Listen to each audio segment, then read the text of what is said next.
तो जैसे ही पेट्रोल और डीजल की कीमतों में कमी की गई है, महंगाई से आम जनता को राहत दी गई, उसके बाद प्रतिक्रियाओं का दौर भी शुरू हो गया। बीजेपी प्रवक्ता अरविंद सिंह ने राज्य सरकार से वैट में कटौती करने की मांग कर दी। वहीं जेडीयू प्रवक्ता निखिल मंडल ने भी कहा कि पेट्रोल और डीजल की बढ़ी कीमत को आगे भी कम करने की पूरी कोशिश की जाएगी।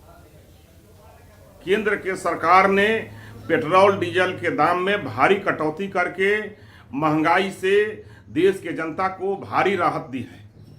इसके लिए माननीय प्रधानमंत्री जी को देश की जनता आज आभार व्यक्त कर रहा है। अब राज्य सरकार को चाहिए कि वैट में कटौती करके थोड़ा महंगाई में और निजात दिलाए और थोड़ा और कटौती करके देश के जनता को महंगाई से राहत दे। एनडीए सरकार ने जिस प्रकार से पेट्रोल डीजल की कीमत को घटाया है वो निश्चित रूप से सराहनीय पहल है और इससे एक दूरगामी प्रभाव पड़ेगा। पेट्रोल डीजल, खासकर डीजल का दाम अगर बढ़ा होता है तो उससे कई चीजों पे इफेक्ट होता है। निश्चित रूप से आगे भी इसे कंट्रोल करने की पूर्ण कोशिश की जाएगी। तो जेडीयू और बीजेपी ने इस फैसले को लेकर के जहां स्वागत भी किया और ये उम्मीद जाहिर की कि इसमें और ज्यादा कमी की जा रही के स्तर पर तमाम स्तरों पर कार्य किए जाएंगे। वहीं आरजेडी क्या कहती है, जरा वो भी जान लेते हैं। आरजेडी का कहना है कि राज्य सरकार को वैट में कमी करनी चाहिए। जिस तरह से पेट्रोल और डीजल के दामों में लगातार वृद्धि देखने को मिल रही है, उसका सीधे तौर पर असर आम जनता की जेब पर पड़ता है, उसे इसका बोझ उठाना पड़ता है और इसीलिए बिहार सरकार को भी वैट में कमी करनी चाहिए। देखिए, पहले की सरकार में जब तेल 57 रुपये था डीजल, तो लोग कहते थे कि महंगाई बहुत है और उस समय महंगाई डायन थी। अब जब 100 रुपये से ऊपर हो गया डीजल का दाम, पेट्रोल का दाम, तो अभी लोग कहते हैं बीजेपी वाले कि महंगाई जो है वो भौजाई हो गई है।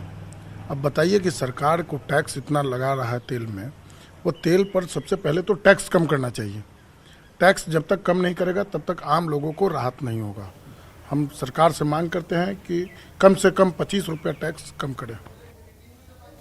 तो वहीं राज्य सरकार से वैट कम करने की मांग पर कांग्रेस प्रवक्ता असित नाथ तिवारी का कहना है कि राज्यों से ज्यादा उम्मीद नहीं की जा सकती है। जीएसटी का पैसा राज्यों को मिल नहीं रहा है। देखिए, राज्य अगर अपनी तरफ से वैट में थोड़ी कटौती कर दे तो पेट्रोल और डीजल की कीमतें थोड़ी और कम हो जाएंगी और आम आदमी को थोड़ी और राहत मिलेगी। लेकिन राज्यों से बहुत उम्मीद अभी की नहीं जा सकती है। वजह बहुत साफ है कि राज्यों के पास अब इनकम का जरिया सिर्फ और सिर्फ वैट बचा है। जीएसटी का सारा पैसा केंद्र सरकार के पास जाता है और जहां भाजपा की सरकारें नहीं है उनमें राज्यों का जो हिस्सा होता है जीएसटी का वो 3-4 वर्षों से नहीं मिला है, 2.5 वर्षों से नहीं मिला है। तो अगर वैट में बड़ी कटौती राज्य कर दें तो अपना खर्च नहीं निकाल पाएंगे, अपने कर्मचारियों का वेतन राज्य सरकारें नहीं दे पाएंगी। इसलिए हम राज्यों से ज्यादा उम्मीद नहीं कर सकते।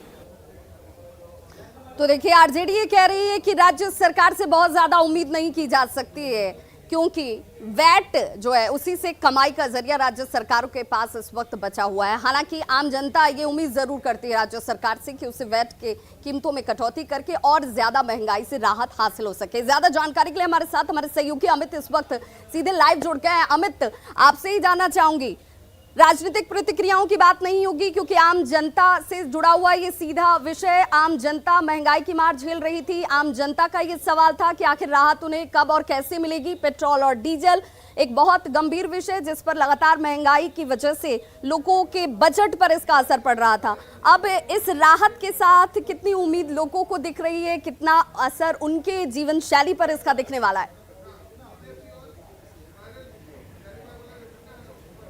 देखिए विवाद, सबसे बड़ी बात है कि पेट्रोल और डीजल के बढ़े कीमत का अगर कह सकते हैं तो खामियाजा आम जनता को ही भुगतना पड़ रहा है। जिस तरह से केंद्र सरकार ने कल पेट्रोल और डीजल के दाम में कमी की है, आंशिक राहत जरूर जो है आम लोगों को मिला है।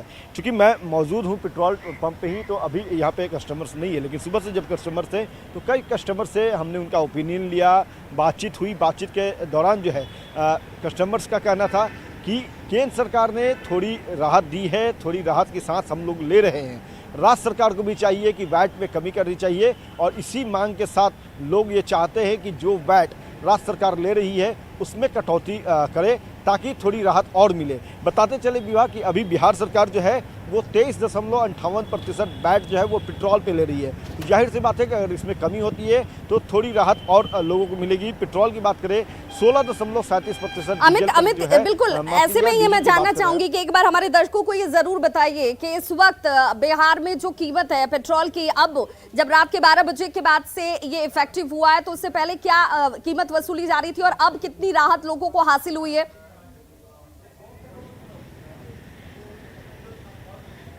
देखिए विवाह, बिल्कुल मैं बताता हूं कि कल रात यानी कि मध्यरात्रि की बात करें तो जिस तरह से केंद्र सरकार ने दाम कम करने का फैसला लिया तो उसके पहले 12 बजे के बाद पहले जो है रात्रि में बिहार में पेट्रोल पटना में 116 रुपये 21 पैसे थे। डीजल की बात करें तो 101 रुपये 4 पैसे थे। पावर पेट्रोल की बात करें तो 120 रुपये 43 पैसे थे, जो अब घट कर के पेट्रोल जो है 107 रुपये 22 पैसे हो चुके हैं। डीजल 94 रुपये 62 पैसे, पावर पेट्रोल 111 रुपये 69 पैसे हो चुके हैं। तो जाहिर सी बात है कि थोड़ी राहत जो है वो बिहार के जो लोग हैं और देश के जो आवाम हैं उन्हें मिली है।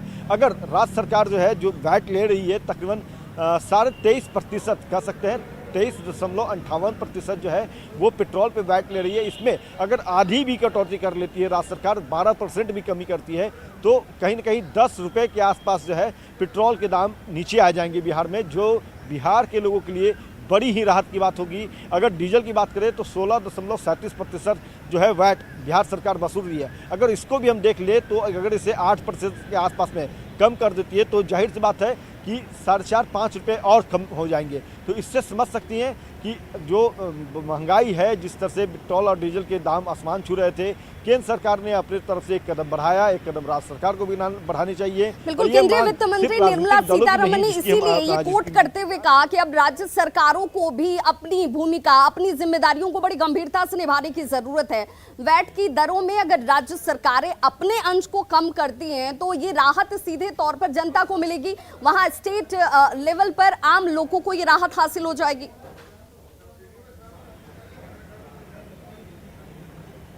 देखिए निश्चित तौर पे केंद्रीय मंत्री निर्मला ने जिस तरह से बातें कही है, जो जिन बातों का उन्होंने उल्लेख किया है, तो वो कहीं ना कहीं आम लोगों की जो महंगाई है जिससे वो त्रस्त हैं उसी को ध्यान में रखते हुए सीतारमण ने ये बातें कही है। तो जाहिर सी बात है कि अगर राज्य सरकार इम्प्लीमेंट करती है तो उनके राज्य के, उनके जो है स्टेट के लोगों को राहत मिलेगी और कहीं ना कहीं जो आम लोग हैं बढ़ी हुई महंगाई का और इसीलिए अब लोग बड़ी आशा और उम्मीदों के साथ राज्य सरकारों की तरफ भी निगाहें लगाए बैठे हैं कि राज्य सरकारें अब इस दिशा में किस तरह का कदम उठाती हैं। हालांकि केरल ने इसकी शुरुआत भी कर दी है। बहुत बहुत शुक्रिया अमित, इस तमाम जानकारी के लिए आपका। तो देखिए, महंगाई की मार झेल रही आम जनता को तो राहत केंद्र सरकार की तरफ से एक्साइज ड्यूटी में कमी करते हुए जरूर दी गई है। अब राज्य सरकारें इसे लेकर किस तरह का स्टेप उठाती हैं, ये बेहद महत्वपूर्ण और खास हो जाता है। रुक करते हैं दूसरी बड़ी खबर का। नौकरी के बदले जमीन लेने के मामले में सीबीआई बहुत जल्द पूछताछ